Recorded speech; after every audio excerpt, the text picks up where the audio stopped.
Welcome back to Healing in Spanglish. It's episode 14. It's your hosts, Metzli and Ixchel, your Boyle Heights besties, figuring out what wellness looks like for us and our people. So let's get real about healing in all the ways we weren't taught but deeply deserve. The theme for today is unpacking our relationship with money. We're going to dive into a little bit of our own upbringings, our family's financial circumstances, as well as how we've learned to interact with money, right? And I think now with our big girl jobs, we really want to talk about how we make more financially responsible choices, to build a better, more stable life. Yep, exactly. But before we get into the topic today, we're going to do our check-in. First, we're going to start with our Spanglish word of the week. In the theme of money, we wanted to talk about the different ways that we refer to money, to dinero. Culturally, I often in my household have always said dinero or feria, but like in a funny, silly way, like you have a lot of money. I don't know. I love that word. I know. It's a funny word. Yeah, it's a funny word. I say pisto. Pisto. So tienes pisto, or sometimes if you're referring to kind of like cents or something, like dollar coins in Guatemala, we always say like tienes un len.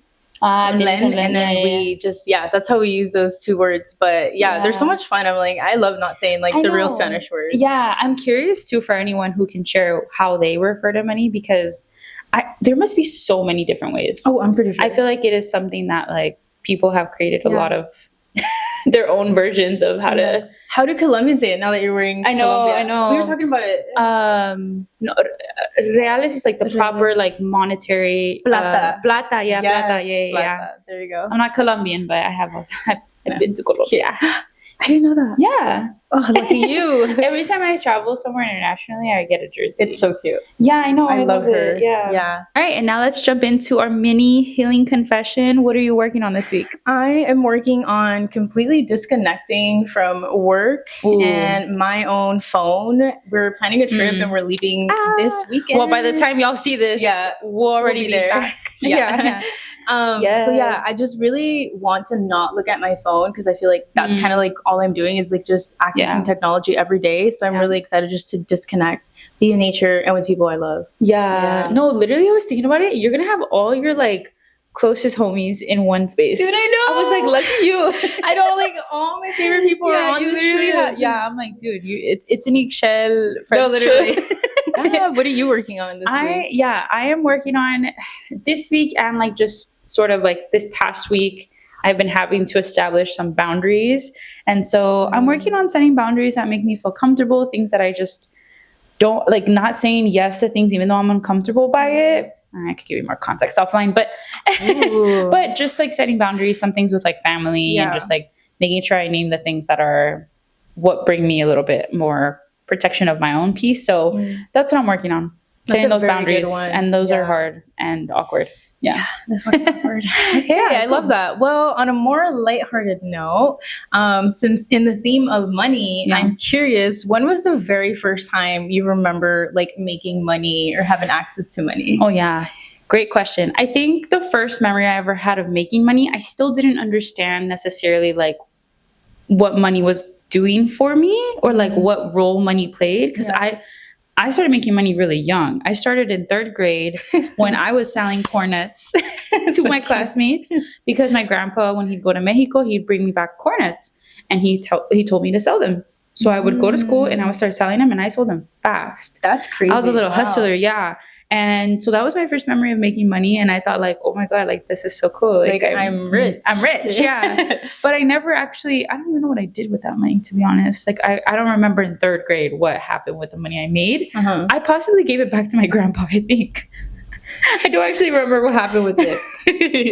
That's so cute. Or I don't know what I did with it. I literally can't remember. The first time I remember actually making money and it making sense to me though was when I made my first $7 from recyclables, since there was like a school project in like 5th or 6th grade, and you had to like it was like a challenge to recycle things and then go actually use a recycling center. That was my first time ever using the center.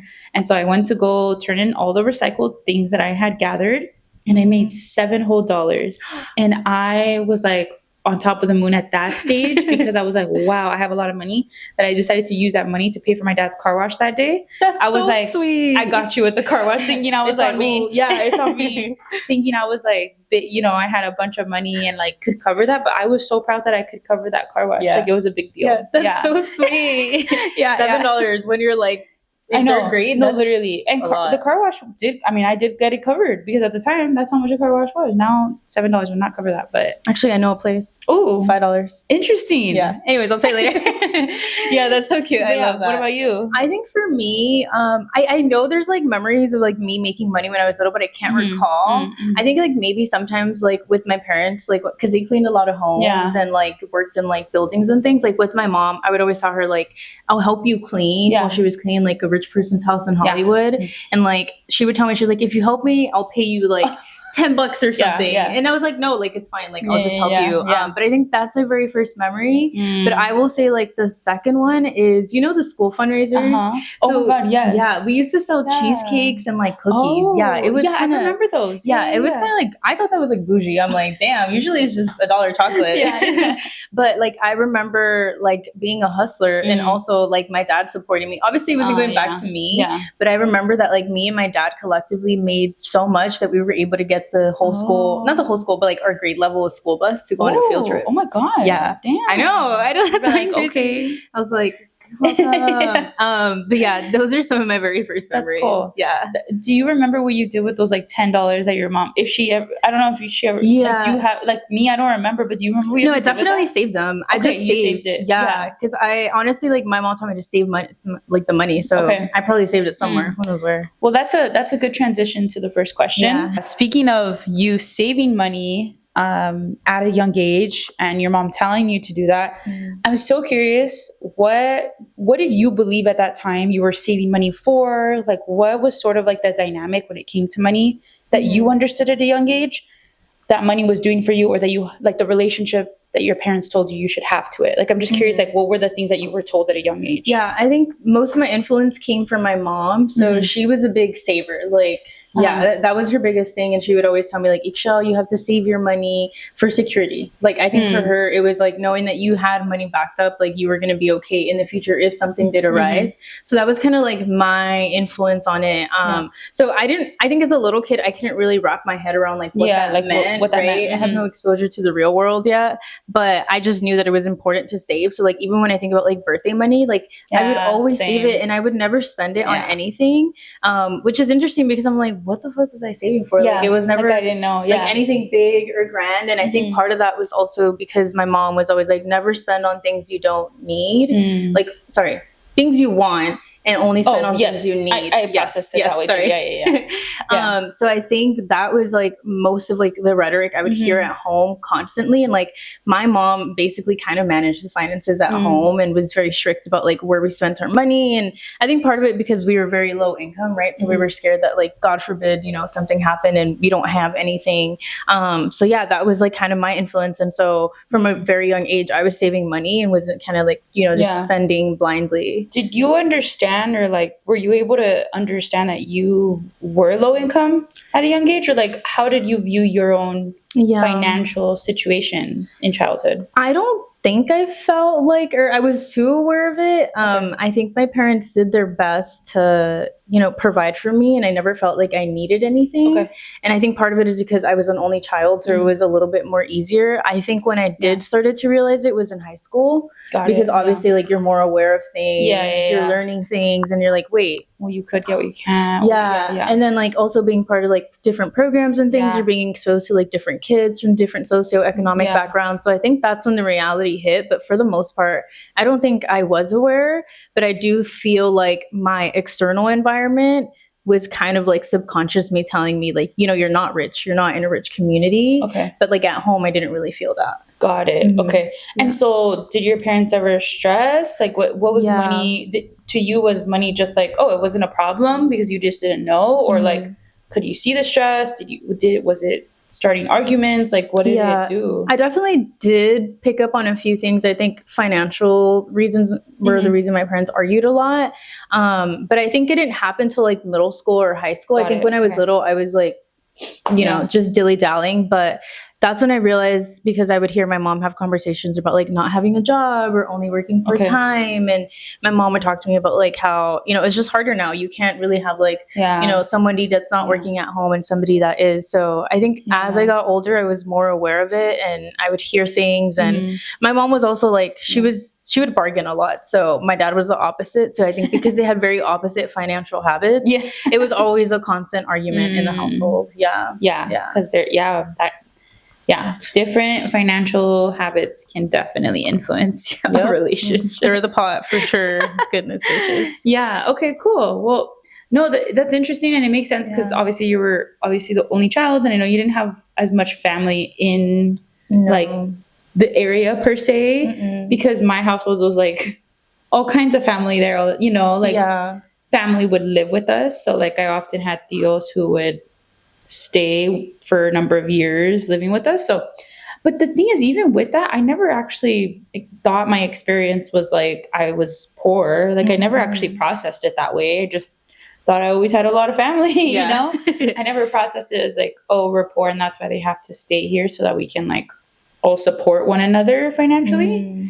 But I do feel like I did sort of understand to some extent, probably not elementary school, but maybe middle school, that we did not have a lot of money, or that it was something that was scarce because we had to share everything growing up. And it was like I have like these hilarious stories where, like I have like clear memories of things like when we'd share something that we really like. So let's say we bought like fresas con crema, we would share one, my mom would open it, and you would like get it as many as you could, because there was 3 of us, you know, siblings, and then my mom and dad too. We would race, it would be gone in a matter of 30 seconds, because that's crazy. The way we like were treating a lot of the times through food was that it was going to run out and we weren't going to get more. And so we became so like competitive with eating as quick as possible, because I think our mindset sort of like felt it's scarce and it's not gonna always be there. And I also sort of, I think, processed maybe some of the differences because for example, I always dreamed of having a McDonald's Happy Meal. I always wanted the toy in it, whatever, and I could not have it. My mom said I couldn't. Instead, we had to get the chicken nuggets and like share them, like, you know, among each other. And I thought that was so annoying. I was like, why can't I ever have it? And I remember getting frustrated when I was young and like crying, because I was like, why can't I have what other kids have, you know? So I think I sort of processed like I can't have something that other people could. At the time. And same thing, like I had cousins who went to like this really cool summer camp, and I really wanted to go to this summer camp, but my mom outwardly told me like it's too expensive. So I think I understood like, oh, we didn't have money for that. So I think I like sort of understood that to some extent. And then I think like because in elementary/middle school is where I spent time in the foster care system, I think that actually helped me process finances, because that's when we lost our house that my parents were buying at the time. And so I sort of understood like, oh, we don't have a lot of money. So I feel like I did sort of get exposed to that early on. And then that ended up like making me eventually, when I got older, I want to buy my own Happy Meal for myself and not share with anybody.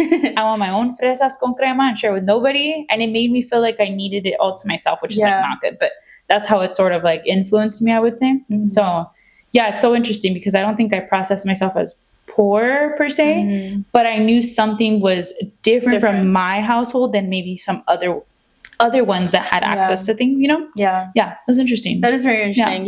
Something you said made me think of something too, but I remember, I think I have a vivid experience where I think just going to school in like middle school and high school, I remember feeling like an outlier, because all the kids had like new shoes, like very good clothes, and my clothes mainly came from like hand-me-downs, or like my mom would thrift to like, that was just like her way of being. Oh my gosh. And I have memories like literally crying and being like telling my mom like, I just feel like I don't get to choose like what I get to wear. Like I want to do this, I want to be like those kids. And obviously I think it was very layered. Like at the time, I don't think my parents could even, you know, pay for really expensive clothes, because clothes are so freaking expensive at the malls and things like that. So I think there was like little things that were kind of just like, like you said, something's different. We're not like X person. Because we get exposed to it in middle school. We see other kids wearing other things, and then we're told we can't get it. Why? Well, there must be some different situation that I'm living in than you are. It's so funny that you say thrifting because my mom would thrift too. I used to hate it when I was little. Really? I used to hate going to the thrift stores, and I think it's because I felt embarrassed. Like I knew that there was something different. Now, oh my God, I couldn't care less. I will explicitly say let's only thrift. But I remember at a young age, I was like, why do I have to do this? Why do I have to get used clothes? And probably influence socially of like, for sure, what's like in, what's good to get, and what's like, I don't know, you know what you want is influenced by what you see like in school. So cool. I feel the same way. I used to not like thrifting. No, and look at us now. I know, only thrifting. Literally. So I'm kind of curious to hear a little bit about your like household. So obviously, like sometimes parents have different financial habits. So I'm curious how their habits like influence you, and also like was there ever any conversations or arguments about financial hardships in your household? First of all, I don't think I did not process financial habits at a young age. I didn't understand it. But what I do remember is similar to you, my parents always like stressed saving. So like I know that they had opened an account for me to save, and I like put all my money, similar to you, like birthday money. I never spent it. I didn't know what I was going to save it for, but I just knew I was going to save it. I was saving. And I was like, damn, this is good. Like, but that's what I was told, right? Yeah. So I never really knew why, but I just knew like it's going to come in handy probably someday. But among them, I would definitely say, I don't think they had the best financial habits. I think they tried, but I think they did also have a lot of responsibility on them. They definitely worked multiple jobs. And I also think my dad is more of like an impulsive buyer, and like with big purchases, like cars and things like that he really likes. So I would say he's more impulsive, and I don't think he understood debt probably and how that can add up. And so he's now paying it back still. He's almost there, almost done. But like, I think that's a result of maybe not knowing and having the habits to know, like, you should not buy things that you actually can't pay at the end of the month. And then my mom, it's double-edged sword, the most giving person in the world, but at the expense of sort of maybe not making sure to protect and sustain yourself to not cause so much stress. So she would give a lot, I think, always sort of like offer and like everyone before her. And she often was in charge of a lot of her cousins and her siblings, her brothers.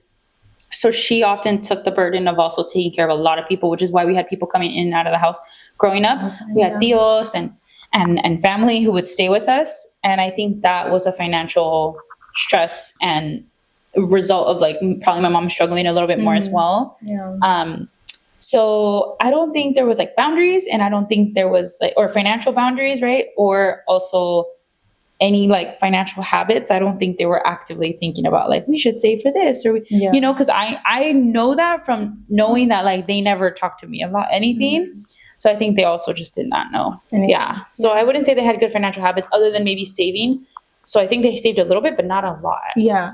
How about you? It's a very similar upbringing. I think my mom was very strict with like saving, but to the point where like it sometimes became very overbearing to like my dad, and it kind of felt like we weren't even allowed to spend on like anything at all. Not even frugal. Some things, that made us like happy or like brought us joy, or like eating out. You know, like little things. Scarcity mindset. Exactly. And like I think part of it is because my mom grew up very, very poor in Guatemala. Like she had 5 siblings total, and then like her 2 parents, and I think at the time only my grandpa worked, and my grandma would do like kind of like side hustles, and so they would do the same thing where they would divide like huevo like between 5 or like you said, fresas con crema. So I think for my mom, she always felt like there was never enough for everyone. Exactly. So I think that was her. Keep as much as you could. Exactly. In case. And I think that's very interesting too, because I've seen the way she interacts with money, but I think even like just resources, when I think about like clothing or things that we need, like she struggles to get rid of things. And I think part of it is because her mindset is like, you know, you never know when you're going to need this, or maybe somebody in Guatemala will need this. So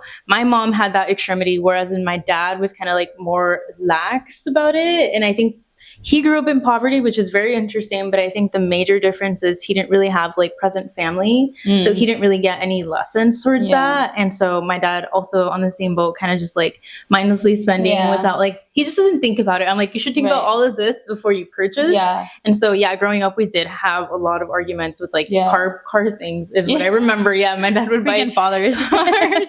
Not like crazy, but like we did need it. But like, I guess like, like not priority. Yeah, maybe? exactly. Yeah, Yeah. So exactly. I think that's when I saw it show up. And I know that Yeah. when my mom met my dad, or when at least they reconnected here, he was in a lot of debt. I don't know for what. Dude, it's so easy. Yeah, I don't remember. I had to ask details. But I know that. Yeah, I know that my mom was like very upset about that, and she like helped and paid it off. So my mom has been like very financially, I guess, savvy to some degree. Obviously, I don't think she's like understood like the culture here, but they've always like kind of just known for the most part that they have to save. And I think some of my mom's habits have like rubbed off on my dad unintentionally. Yeah. So now he's more cautious about it. Yeah. It's so interesting that you say that, because the part about like her wanting to keep stuff, like my family does the same thing. And I think a lot of families also do that, where like have a hard time of letting go of things. Yeah. And that also definitely comes from like the scarcity side of things, of feeling like, yeah, it's going to leave or run out, or I need to keep it. But that's why it's so interesting that so many households, low income households, end up like, I don't want to say are hoarders, but like borderline, like I know what you mean. more things than necessary because of this idea of like, we have more of it and it feels like abundant now. Yes. But it's coming from like not the most positive sort of like mindset. Because even your mom, let's say your mom was saving, and this is how I was too, like save. It resulted in good, right? Where like you saved money, but it also came from a place of like feeling like you might not have anymore. And so you constantly, like you said, she couldn't spend on anything, like even if it was something for herself, maybe. Yeah. I did that too. I would not spend on shit because I was like, I need to just save. But then like that sort of becomes more of like I can't treat myself to anything good or anything like for my own well-being, instead of like, there's enough for me to save and to like treat like there's a balance. But it's so interesting. Yeah, very interesting. I think it's definitely that scarcity mindset. Yeah, but it's a heavy one. And last question. So did your mom ever talk to you about financial literacy? Like, or mom or dad, but it sounds like your mom maybe. Yeah. Like, did you ever sit down? Did she ever, or how did you learn about a credit card or savings or whatever, etc.? Was that through parents, or no, that was later? Yeah, it was through, so I think I got more of like the understanding of like saving from my mom, but my mom didn't really understand like the system out here. So that was mainly my dad, because my dad would do like the taxes and all that stuff. So he was more like in the system. So my dad actually helped me open my first debit card. And I remember that memory. Nice. It's so cute. Yeah. Like we went together and all that, and we did like the credit card and all that like stuff. You got a credit card with him? Yeah. Oh, what age? Maybe in high school. Oh, shoot. Yeah. You got a credit card early? Yeah, I got a credit card really early. So yeah, they told me like, you have to like, spend it wisely. But because my mom's like mindset of like, you can't just spend. And she would always tell me like, you should be fucking scared of debt. So like she would scare the fuck out of me. So I think like that just sucks. So I would never like use, like till this day, I don't spend crazily on a credit card. Like for me, a credit card is like knowing that I have money to pay that back. Okay. But you use your debit card?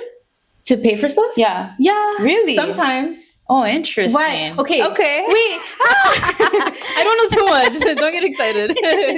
But yes, you would say you use, I'm just so curious now. You would say you use your debit card more than your credit card? Yeah. Oh my God. And I hear everybody does the opposite. This is definitely influenced by your upbringing. But I get so scared to use the credit card because I'm like, even when I see the balance, I'm like, pay. And I know you're supposed to wait like a certain time. Girl. Kidding. Yeah, I know. Interesting. Yeah, interesting. Let me just say this thing. Your debit card is giving you nothing in return. I know. Nothing. Your money that you're using on things is going nowhere. Using a credit card, the difference is you're actually getting something back from the credit card, and you're building your credit. So the thing is, you're right, that you need to make sure that when you pay the credit card or whatever you spend on the credit card actually reflects what you have in the debit card, right? Or in your checkings. I would though argue that you shouldn't be using your debit card. You should be using your credit card, and at the end of every month or a few days before it's due, you pay it all off. You need to just make sure that obviously like what you're spending on a credit card is reflective of the amount that you actually have accessible on your debit card. Gotcha. That's how you're going to actually build stronger credit, and you're going to get something back from it. Like you could get, cash back, you could get benefits. Debit card, your money is basically going in and out, and that's it. Yeah, I need to lock it in. No, but that's so interesting that you say that, because that means that like, yeah, it definitely is influenced from like My a scarcity mom, mindset or like fear, a My mom, fearful like lens of like, you can't don't spend. use, And credit cards are such a taboo. That's why I was so like surprised you got a credit card in high school, because I was like, damn, most parents I would say are like, no, don't get a credit card ever, because they also like understand it as super dangerous because of debt. The dangerous part about credit cards is that oftentimes people spend more than they actually have in their checkings, you know. But I'm the opposite. Yeah, that's like $1 credit card. That's it. Wait, so you can use a credit card for like if I buy a coffee? Yes, I use only my credit card for everything, basically. I need to sit down there about this. Anyways, we got to keep going. Yeah, we could talk about this separate. Yeah. But this is a perfect example of like how we might treat our own financial like habits that might not be bad, right? Like it's double-sided, where like you don't spend on your credit card, which is helping you prevent building any debt. Yeah. But on the flip side, this is how we stay stuck in poverty, because we don't use money as a tool, and instead we treat it as like something to be scared of, instead of, okay, now that I understand the system, now I can use it to my advantage and actually build wealth with it. But we're not going to do that if we only ever use like the money that's coming in and leaving it go out, right? Like you're going to have to take baby risks, which is like that, but it's not like you're losing it. As long as you're responsible, which you are. Yeah. You are. But anyways, it's a good example. It's the slim risk that scares the sleep out of me. Yeah. Because it could be dangerous, but it could also be very beneficial. Yeah. Interesting. Yeah, but it is interesting. Anyways, to that point about like financial literacy that you got to like experience with your parents of getting a credit card at that age, but still sort of like getting scared of it. I, on the other hand, had no exposure to like had no exposure to like a credit card. Like my parents never suggested it. Because they had a lot of them, I think. And so they never wanted me to, I think then they realized how much like debt they had incurred. So that's why it is dangerous, but like I never got exposed to it until I was in college to get a credit card. Wow. Yeah. So they never talked to me about money, just saving. And that's it. And I thought, okay, I have to just save it because like you never know when you're going to need it. Yeah. But never, which is like the big problem I would say in our community, unfortunately, is that because we have like lack of access to this knowledge, this is how we like stay stuck. This is why like our families don't make a ton more money over the course of years, because we don't ever learn how to shift our financial habits. Instead, we just like save. But then that doesn't ever actually grow exponentially, you know? Yeah. And that's how we stay stuck in that sort of like cycle, because we can't ever like break through getting out of the quote unquote brackets of like what keeps us sort of never like growing our income, you know, or growing our financial situations, you know? Yeah, that's very interesting. Yeah, it is. You know what that makes me think of? Because I opened my high yield savings account when I graduated, and when high school?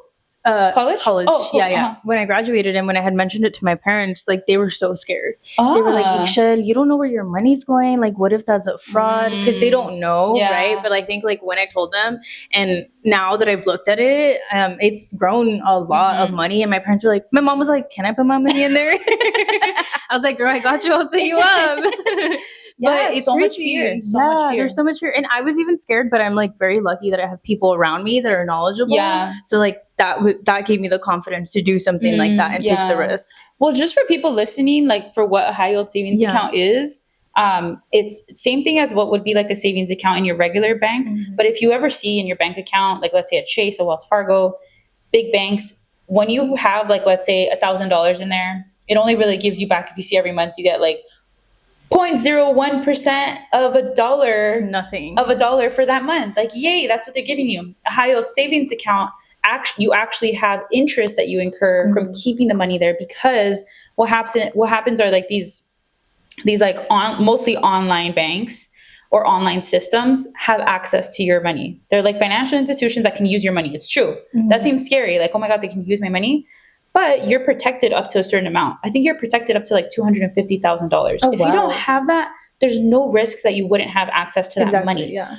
So you want to make sure that there's a certain name for it, that it's like insured, FDIC insured, something like that. And as long as that's the case, your money is protected and you'll always have access to it. So a high yield savings account is really beneficial because it actually grows, as you might see in your account. Now you're not making 0.01%. Now you're making a few dollars. Yeah. You're making even potentially 2 double digits of money in there. And the thing about it too is you can always access it. It just takes maybe 24 hours sometimes. I don't know what kind of high yield savings account you have, but Goldman Sachs. oh, okay. Yeah. Marcus? Yeah. Oh, yeah. I have Marcus too. Oh. You can always access it. You can always take it out. It takes 24 hours and that's about it. But it's always accessible to you. But the thing about it is that it's actually growing. Whereas sitting in a Chase or Wells Fargo, they technically have access to your money too. But you're not getting shit from that. Yeah, that's crazy. You're not. The percentage is insane. But it's so scary for people. Yeah. It is because we don't understand what it is. Yeah. And same thing with credit cards. Same thing with loans. Oh my God. Everyone is so scared of loans. Yeah. Everyone's so scared of loans. But when you think about it, in order to buy a house, a lot of people are not going to have $600,000 to buy a house. You're going to need a loan to buy it. But you need to understand how to use it as a tool instead of just like letting it like take everything from, right? Like it's more of knowing how to like finesse it and use it wisely rather than like letting it all disappear or like suck your finances, you know? Yeah. But it is so interesting. But yeah, that's a high yield savings account for anyone who knows. Definitely highly recommend it. And you should not be having money in a regular savings account. I'll say that. I heard it's really bad. It is. Yeah. And no one talks about high yield savings accounts that much. Really? Not as much as I wish they did like in high school. Like we never learned about it in high school. I only learned in college. Yeah. I think though you have to be 18 to get one. So maybe that's why. But still, imagine at 18, like putting your money in there. Yeah. Imagine the difference you could have gained now. Yeah. Versus like after college. Yeah. Which I did it in college too. Yeah. Or after college. Yeah. All right. So now that we've like touched in and tapped, it's so hard with finances to like stay straight, to be honest, especially for me, like as a financial content creator. You're a genius. She's a genius, you guys. No, and we'll talk about like the knowledge and where it comes from. But as we transition from like childhood and our exposure to finances, then we become an adult and we start getting exposed to so many things. I know you went to private school for college, and even for myself, you know, you just meet people from different communities, different backgrounds. So I'm curious how now those experiences, now becoming an adult, having a big girl job, probably understanding all these things around having bi-weekly pay, whatever it is, now you like are exposed to so many other financial processes that exist. How do you feel like those experiences that you had might have influenced now your understanding of finances at this point? Yeah. Or influence like your mindset around it? Yeah. Well, I think when I became more aware of like my own financial like situation at home was when I went to college. Because I saw like some of the most wealthiest fucking kids like ever. Like it was fucking insane. Like some of these kids were literally paying full tuition of $76,000. And I just think that's fucking absurd because in my mind, I'm literally like, how the fuck do your parents just have money like that on a yearly basis just to drop? It's unimaginable to us. Like it's fucking insane. And like, I think just being around that just didn't sit right with me. And I remember I also had my first roommate in college freshman year. She was an international student from China. And she was fucking loaded. She was fucking loaded. And I just remember she would buy it like from Amazon, like nothing. I remember once she had like her laptop. And it was like a Mac. And I guess, you know, like with the disk, it loses like space and all you have to do is like empty and throw shit out, like files. She literally was like, oh, there's no much space. Well, I'm just going to buy a new one right now. Goes online and purchases that shit. I'm like, girl, what?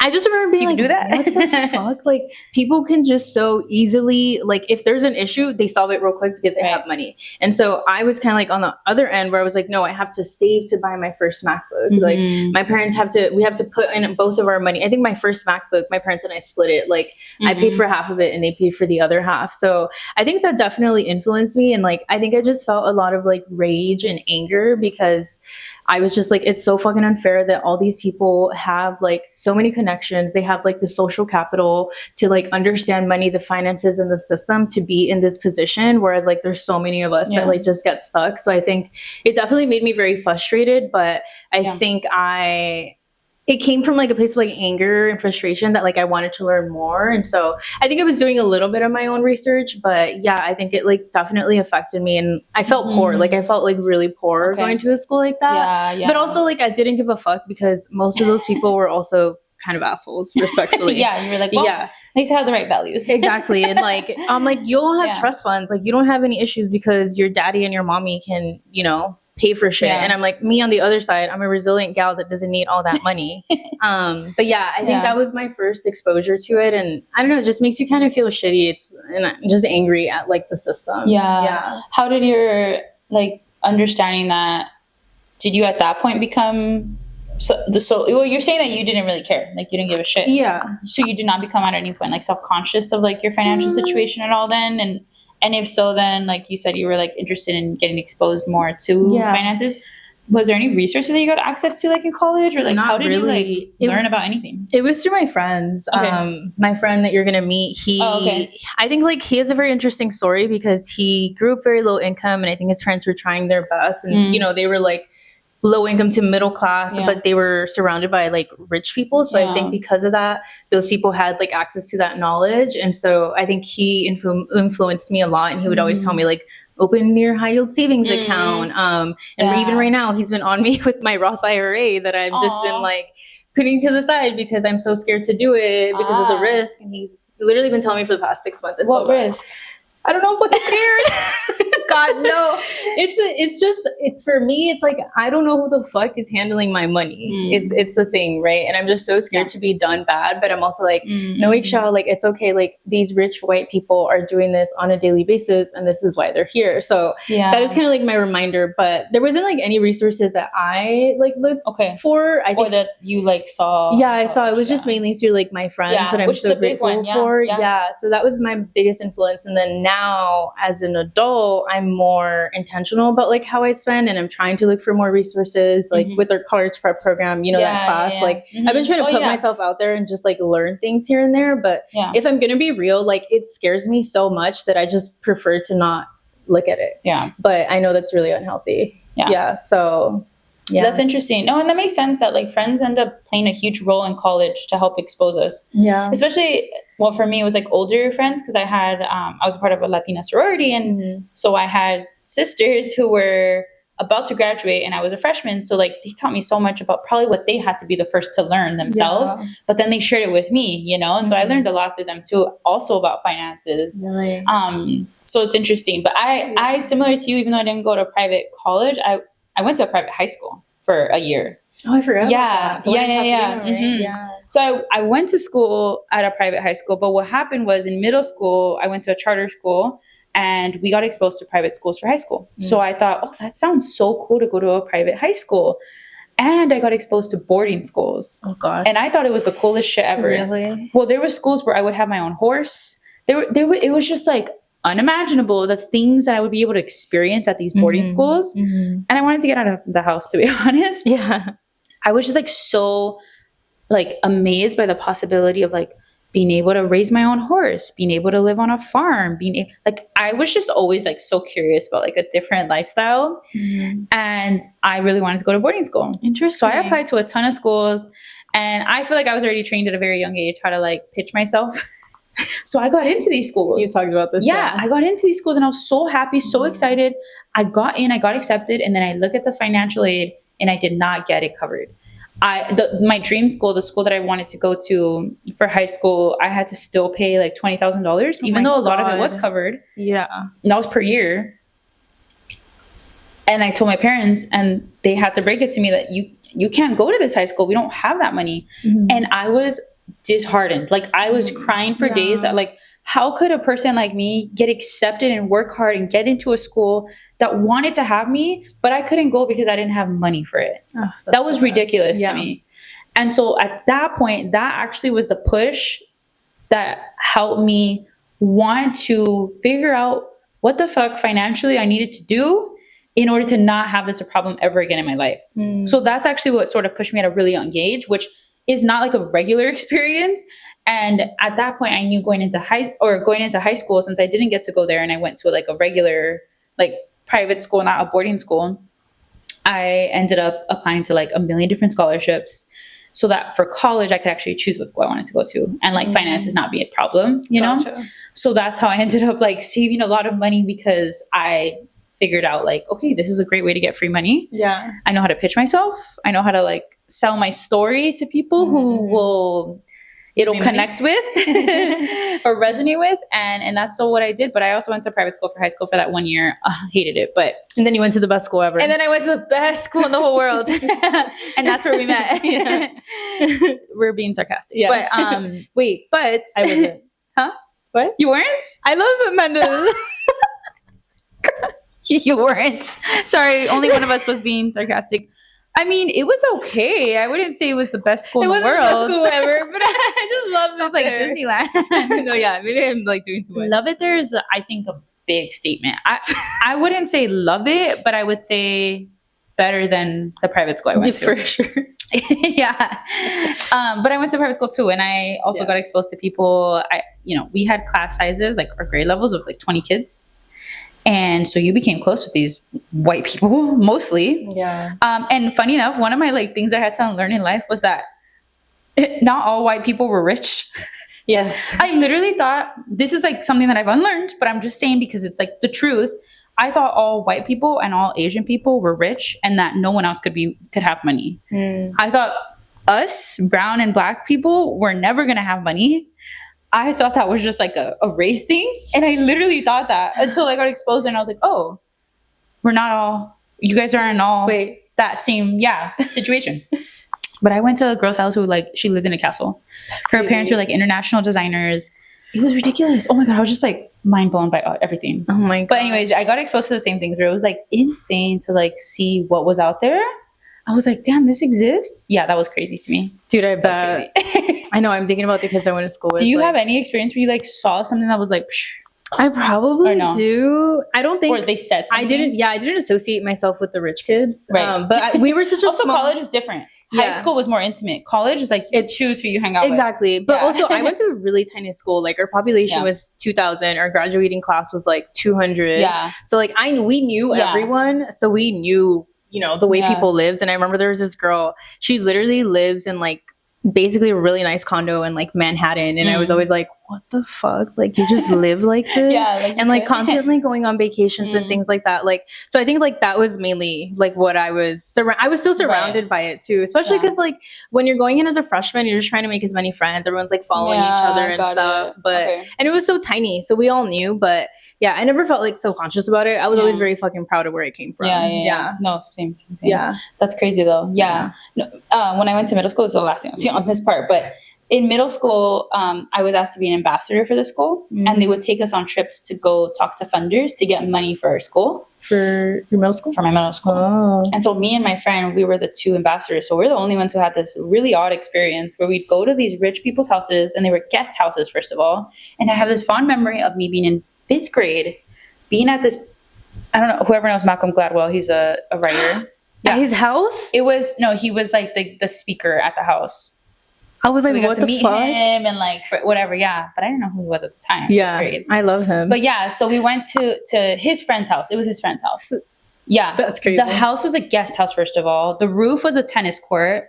There was a movie room in there. There was a huge library in there. I was just like, oh my God, like I could not understand.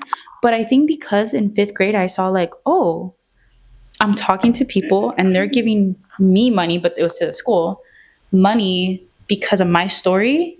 I sort of processed that, I think, as like, oh, there's ways to get there. There's ways to get money. There's ways to be in these spaces. And then I think I sort of like trained myself to be able to do that later on.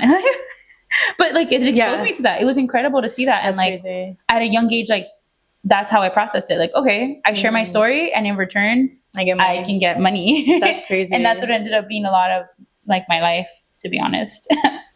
But it's so interesting. It's a little funky with me. Yeah, it is. It's a little weird with me. It is. Yeah.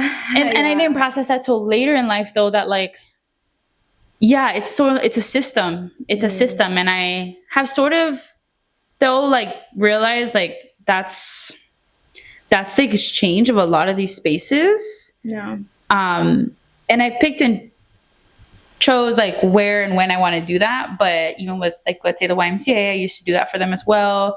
Or nonprofits like Las Fotos Project. Like there were ways still that like you could do it to help programming in exchange for sharing a story that like made people emotionally feel like they wanted to give, you know? Such an interesting relationship though. And yeah, it's interesting. Yeah. I see a lot of yeah. that. yeah. And sort of like closing in on this sort of section, I'm curious, like, what are some general money lessons that you think you've learned over the course of time? I think this is like a super long conversation, but just like things that come to mind more instantly for right now to sort of share like where some of these shifts happened for you. I think in college for sure, because I remember I was living off campus, so I think I was paying a little bit less than what I would living on campus, so I would get like a refund check to pay for like my rent, and typically the rest was used for like food and like other expenses that I needed for like school supplies and things, but there was always like a little bit of amount left that I could use for fun stuff, fun money, I guess. But like, I went fucking crazy with that shit because it was the first time that I ever had like money like that. And could like do whatever you wanted. I could do whatever. So I would like spend and like buy things. And yeah, I think like I didn't make the best choices for sure. I spent money on stupid shit that I probably shouldn't have. And it was the first time ever. And so that was like my biggest lesson of like, okay, I got it out of my system. Now I need to fucking lock in. And after I graduated, well, I think like I got slapped in the face where it was like, well, guess what? Now you had to find your big girl job. Now you had to save. And didn't have like the savings funds to like to give me like a little buffer because I had just like spent everything. And so that was my reality check. And I think like even now, I mean, I don't spend recklessly, but I feel like guilty for sometimes spending things that are like good for me. Like I think a lot about like, you know, like when I invest in like my health or, you know, like buying things that are good for me or even like exercise or things like that. Like I always feel guilty with it. But like you said, like it's a fine balance of like finding things that are good for you and still spending and loving yourself, but also saving. So I think like that definitely is like where I'm at right now, just trying to be more financially savvy, trying to learn more here and there. And I think just knowing that like the system is not built for us and like I have to take the steps to learn even though it's uncomfortable and scary and there's so much risk. But yeah, I'm just trying to definitely do that right now because I don't think it's okay for me, you know, to not be able to make it, right? Especially because like I'm an only child, like I don't have a big family. So I kind of have to learn this shit on my own and like figure it out every step of the way. Yeah. Where do you think the guilt comes from? Like why do you feel guilty spending on yourself? I'm so curious. Like what's the reason? It's my mom. Yeah. I think my mom just like always like I don't think she intentionally makes me feel bad, but she will always ask anything that I spend on. She's like, how much was it? And she looks at me with a very straight face. And that's the mindset she's living in. Yeah. And so like, I have to like, I just feel like I give so many excuses. I'm like, but this and that and this. And I'm like over explaining. And I'm like, I think it's just like a lot of guilt that I carry with her. And I'm like, but right now I'm very privileged to be able to do this. So if I can invest in it, and also like, I don't spend crazily on other things. So why can I not do this for myself? So definitely my mom, like till this day makes me feel like, and you live at home. Like, that makes sense. Yeah, like even last night, I've been wanting some binoculars. Okay. So I've been wanting bird watching or what? Yes, actually. Yes. I've been wanting them so badly, but I wanted some pink ones and I couldn't find them anywhere. Anyways, point is I got some binoculars and my dad came into my room and he was like, whoa, you got some binoculars? Like he was also so amazed. He was like, I've also been wanting some. And it was so sweet. He was like, he's like, I guess I'm going to use these or maybe I'll buy some. And I just hear my mom passing by. She goes, ¿Por qué necesitan otros? You have one. And she like started going off. She's like, why are you going to buy two? Like you act like you'd be hiking. And it was just this whole thing. And I was like even just with small little purchases, she just makes me feel very guilty. Yeah. But I just like tried like to push it aside. It's hard though. Cause if you're, like I live at home. So I think like now she's unlearning it a little bit. Cause like I like to treat her to things. She sees, it's beneficial. Yeah. Like it's fine. It's like it's okay. And like, even when I think about like traveling, like when we would travel, we never ate out. Like we always cooked our meals inside or like we pre-packed things and it was just a way of saving. But like till this day, my mom like refuses to spend like outside and on her. So definitely she's my biggest influence when it comes to like my financial spending. Okay. That makes sense. Yeah. What about you? Yeah. I think probably one of the biggest financial lessons is that I realized very young that like we're not going to be given financial literacy in high school, in college. No one was going to come and give it to us.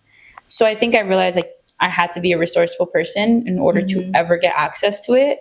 So I think one of my biggest lessons was like, no one's going to teach me the right ways to do things. My parents don't know, my tias, my tío, they don't know how.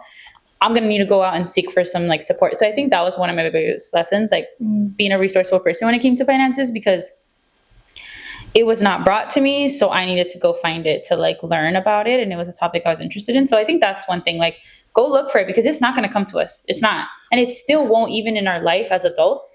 You have to go looking to learn about it, go sit in spaces, go to networking events, go to financial literacy workshops that are offered. And or we have access to the internet. And like, I learned a lot from YouTube and from podcasts. So that's probably one of the biggest lessons. And the second one is that mindset is pretty much everything. The way you view like your access to money is going to influence you sort of like staying there.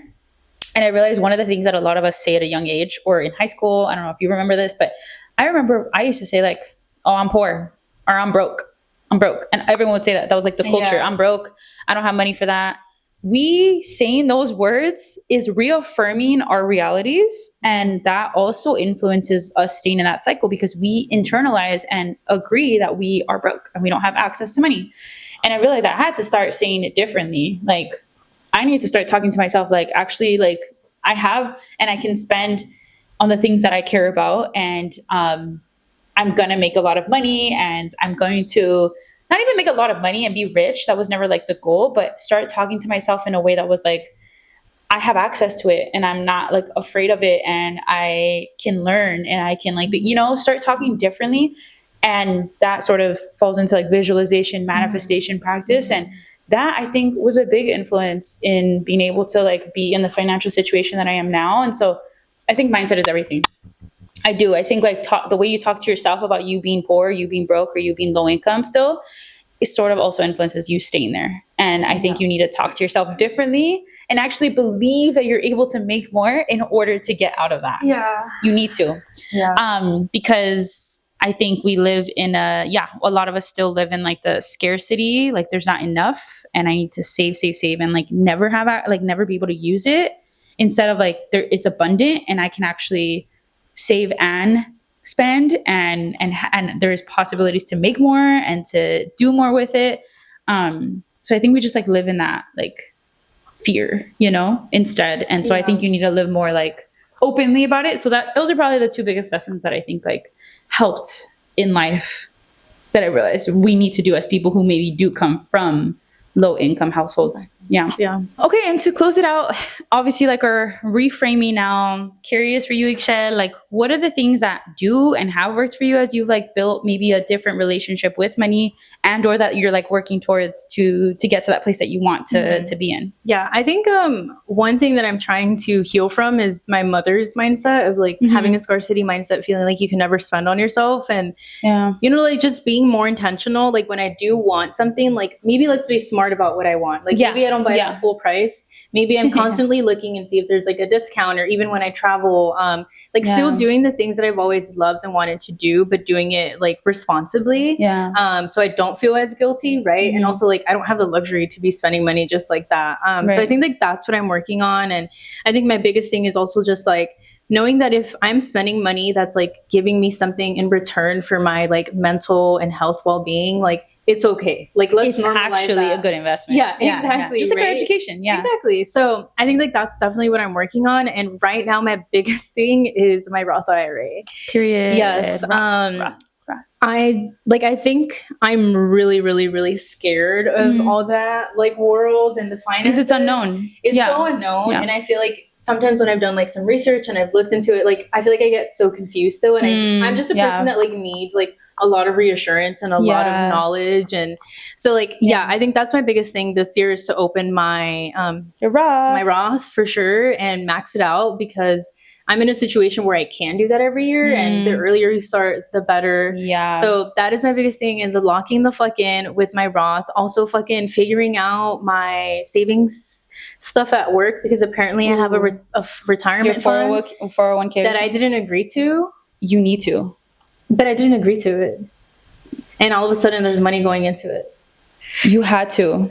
But I didn't agree to anything. We have to, as part of like a full-time job though. Like a 401k will exist no matter what. Okay. So you have to. That's what happened then. Yeah. So now. But there are ways that you can shift how much you put into it. Okay. It depends what you work for. For me, you actually have like a strict like 10%. You can't change it. Some jobs, probably your job, you can decide how much you want to put into it. I heard my job has a good retirement plan. Probably because you're in the education while like you're in that space. Yeah. That's what I've heard. But So, you need to, but it's still something that you need to be aware of to know what's going in there. And that's the thing, because like I have no fucking clue until like one day I was looking at it. I was like, wait, hold the fuck up. Why the fuck do I have so much money going there? And I was like, oh my God, like, and here's the thing, like, but no one tells you and explains it to you. Yeah. And so you like, understand how it is beneficial. Exactly. Yeah. And also, like, I think part of it is because we work so like not labor intensive job, like very intense job. Yeah. Like we're so wrapped up in like our day-to-day lives that like, that's something I'm like, I just keep pushing aside. Yeah. So this year I want to focus on it. Just understand my plan that I have. What can I do to make that better? Yeah. Also, what is the plan if I ever left? Like, what does that look like? Like, can I talk to somebody that can give me some resources? So that's what I'm working on right now, and I will be completely transparent that it scares the fuck out of me. Yeah, it is scary. It's unknown. Yeah, like even when I think about like the Roth, like I know my friend was explaining to me like you can invest in this stock and that stock, and I'm like, the idea of like potentially losing money scares the fuck out of me.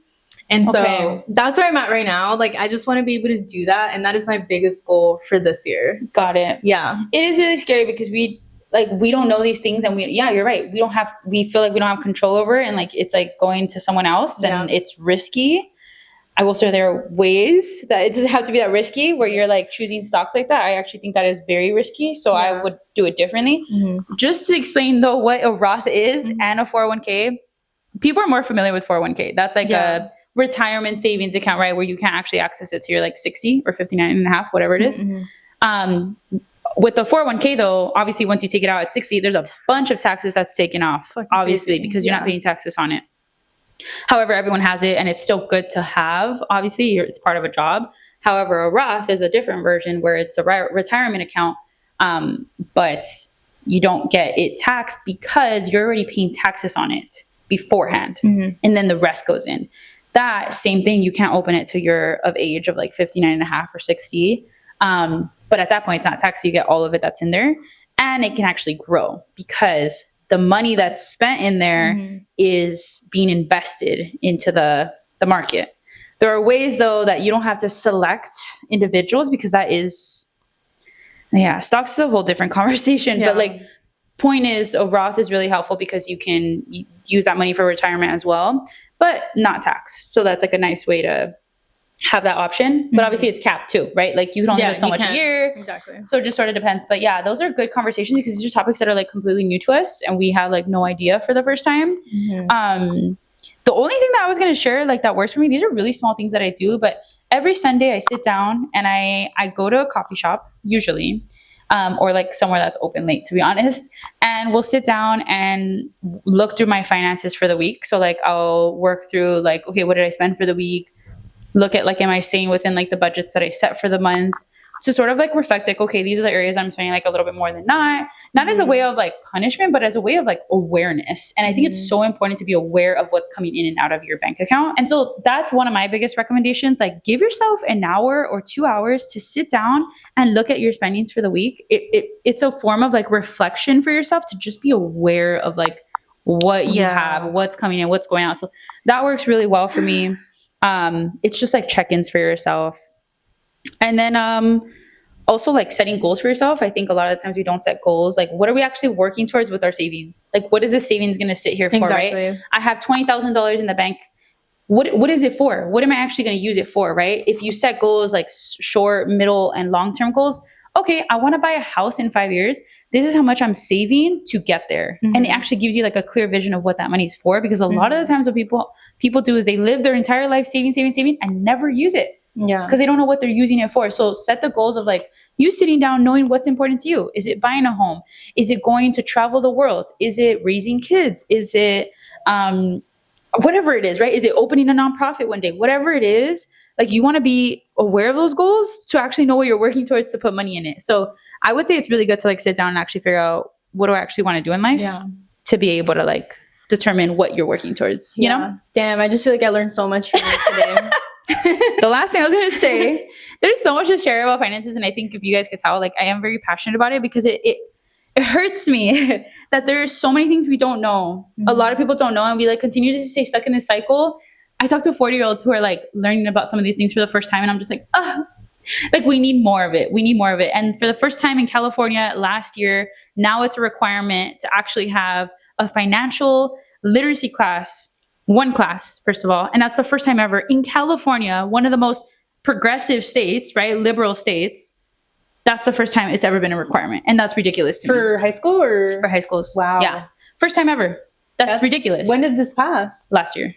Interesting. I wonder if it's already implemented. I think so now. I'm curious. But it's ridiculous to me that it's just starting, which comes to show how like little access there is and how much the system really does, I think, try to prevent us from having access to the knowledge. Yeah, it does. But that's why it's so important that we have to go out and seek for it, because no one's going to come and help us. And these are systems not set up for us, but it's important that we learn to use them, because the other thing that I wanted to say was money is so scary. It is so unfamiliar. It is so new, and it's risky. It feels unknown.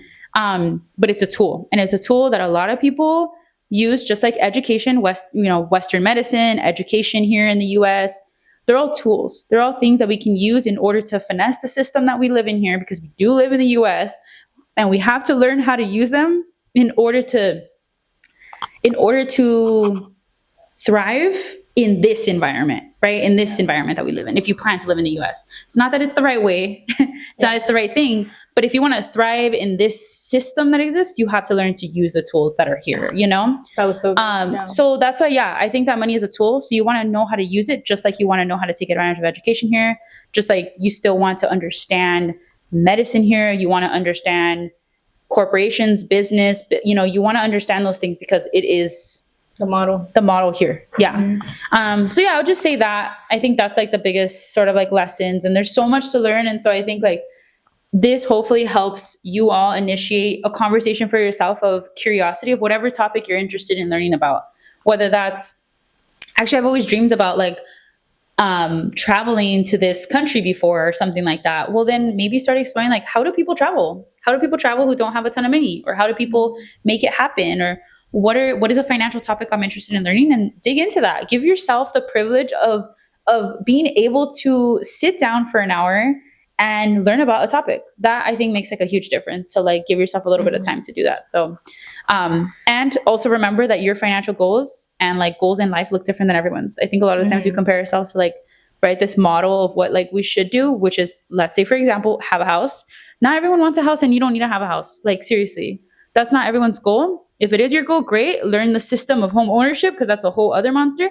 But if you don't want it, you don't need to compare yourself to people who do have a house, because like not everyone wants that, and you might not want that because that's not aligned with your goals. Figure out your personal goals, what you want in life, to then know how you need to like gauge finances. So hopefully this helps spark a conversation for exploring something for yourself. So good. That was so good. Like, damn, they're learning and I'm learning. Well, honestly, we learn from each other every episode. Yeah, that's true. I think sometimes one of us is more passionate Today, about one like, episode. Oh my God, I need to go open the Roth IRA. Hey, but maybe this conversation sparked like the seriousness of the Roth. So now we want to do a little fun activity about some of the things we've spent money on. So what is one thing you don't feel guilty about spending money on? I will never feel guilty about spending money on my girl, my dog, my beautiful daughter, Tonali. She can take all the money in the world from me, and well, she's working for it too, but she can have all my money. I don't care. How about you? Mine is my Pilates or yoga membership. Period. Never feel guilty. As you should. Yeah, it's good for me. What about one purchase you regret?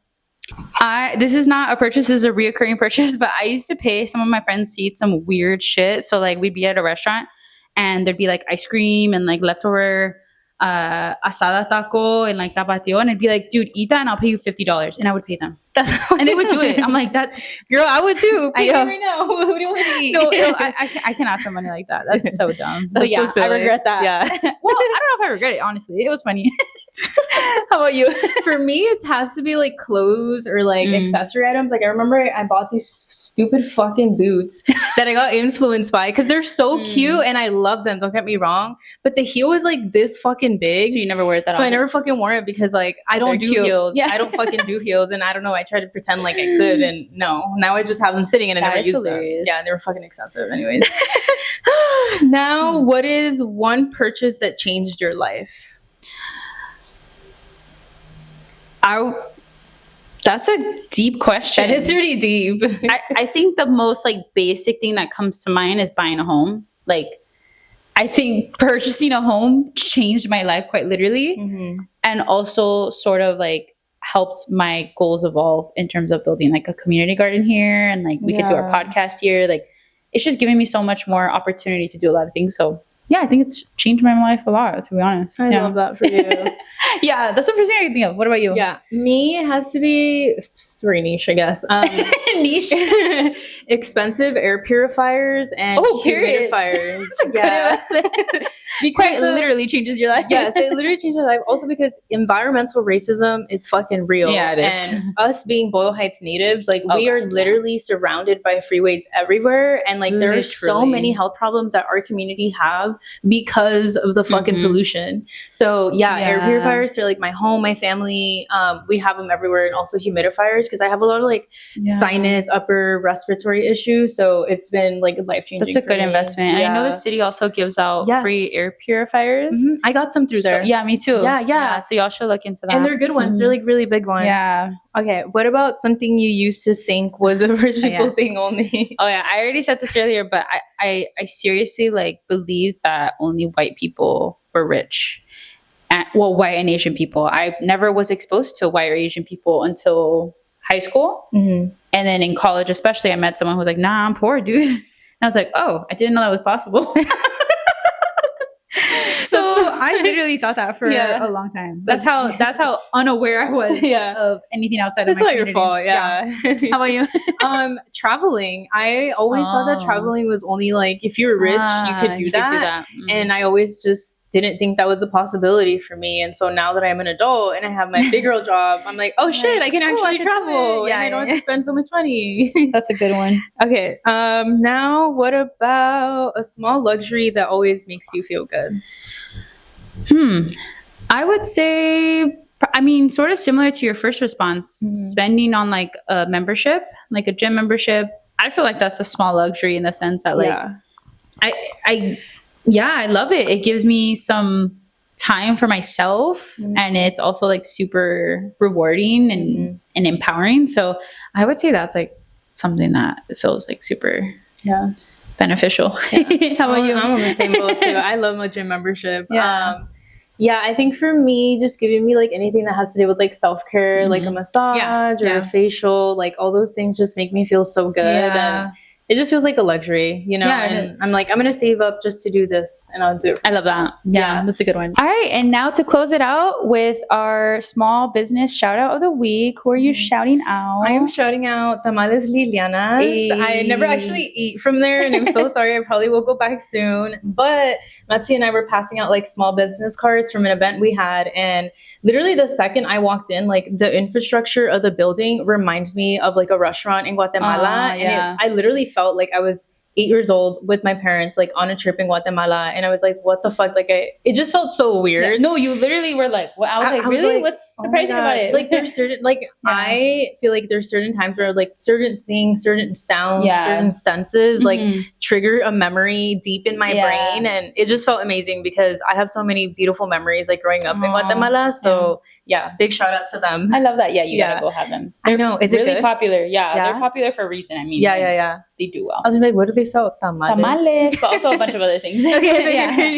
What about you? Yeah, mine is Boyle Heights Beat. I actually went yesterday. I was doing a video with them. That's so cute. Yeah, and they're just so badass. Boyle Heights Beat is a local newsroom, news source.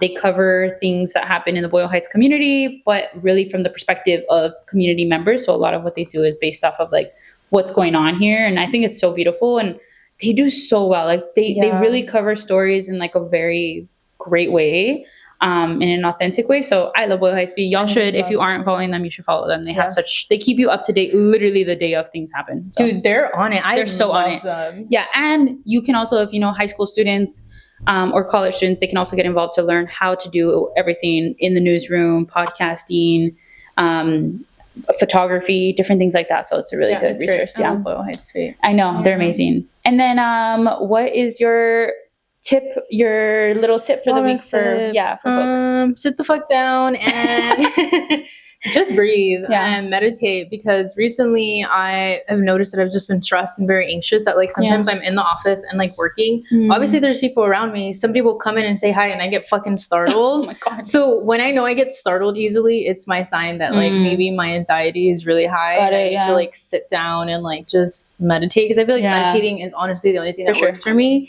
So that is my little, That's a good one. yeah. It's important. Yeah. I would say for me, it's eat food that loves you back, because food really does dictate, like what you eat really does dictate like how you feel later on in the day. And like, I know sometimes we become addictive to the things that aren't good for us, but no one ever feels great afterwards or your stomach hates you for it. Dude. So eat foods that like are going to love you back and allow you to have the energy that you Yes. want and to be present the way you want to be. So that would be my suggestion. Yeah, it's so good. Yeah. Well, thank you so much for holding space with us. We're super grateful that we're able to come on here and share our thoughts and ideas and have a community with you all. If this episode spoke to you, or if you want to learn more about finances, feel free to share it with your homegirls, your primas, your tias, your uncles, anybody who would benefit from it. Healing is super personal, but it's also very collective. So we're always very grateful that we get to do this with you all. Please make sure to follow us wherever you're listening, or subscribe. YouTube, Spotify, Instagram, TikTok. We're on all of it. And we appreciate your support. Hasta la próxima, con mucho amor.